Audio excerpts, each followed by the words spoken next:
80 शब्द प्रति minute dictation start. Bharat सदैव मानवाधिकारों का सख्त पैरोकार रहा है। दुनिया में जहाँ भी मानवाधिकारों का हनन हुआ, भारत मजबूती से पीड़ितों के पक्ष में खड़ा नजर आया है। हम युगों युगों से दुखी और सताए हुए लोगों के साथी रहे हैं। अत्याचारी चाहे कंस या रावण जैसा कितना भी बलशाली रहा हो, इससे इस मानसिकता पर कोई फर्क नहीं पड़ा है। कृष्ण और राम हमेशा वंचितों के पक्ष में ही खड़े नजर आए हैं। पौराणिक बातें छोड़ भी दें तो बांग्लादेश का उदाहरण तो 50 साल पुराना ही है, जिसके निर्माण के स्वर्ण जयंती समारोह में हिस्सा लेने प्रधानमंत्री नरेंद्र मोदी शुक्रवार को ढाका पहुंचे।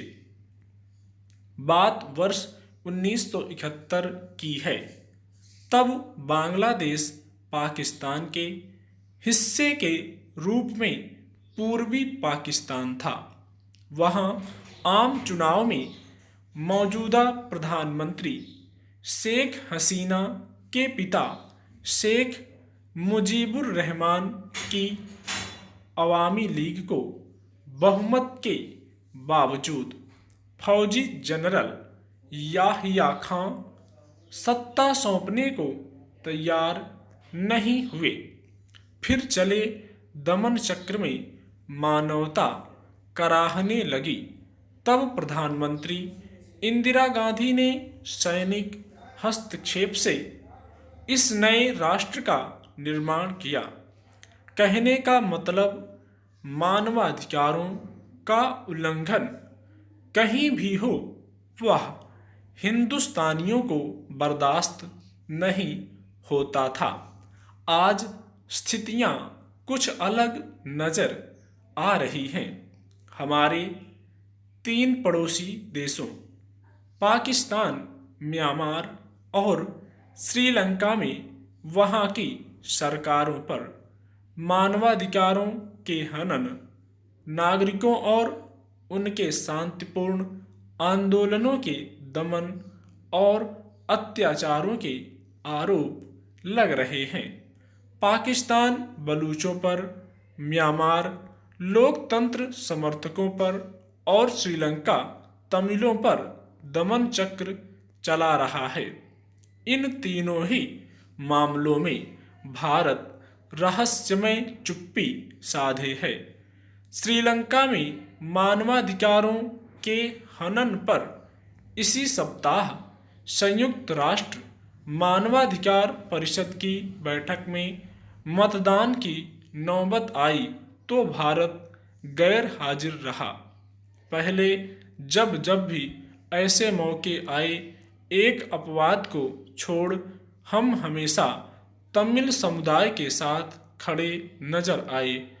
म्यांमार में भी सैनिक जुटा के खिलाफ हम हमेशा आंग सान सू की के साथ थे।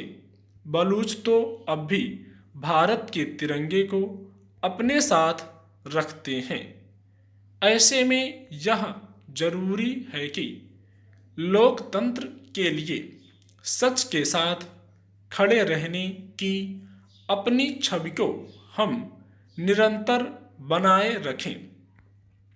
हो सकता है कि इससे तात्कालिक तौर पर छोटे देशों की आवाज बनने पर बड़े देश हमारे खिलाफ हो जाएं, लेकिन पक्के तौर पर उनकी इतनी हिम्मत नहीं होगी कि वे हमसे ऐसा करने से मना कर सकें।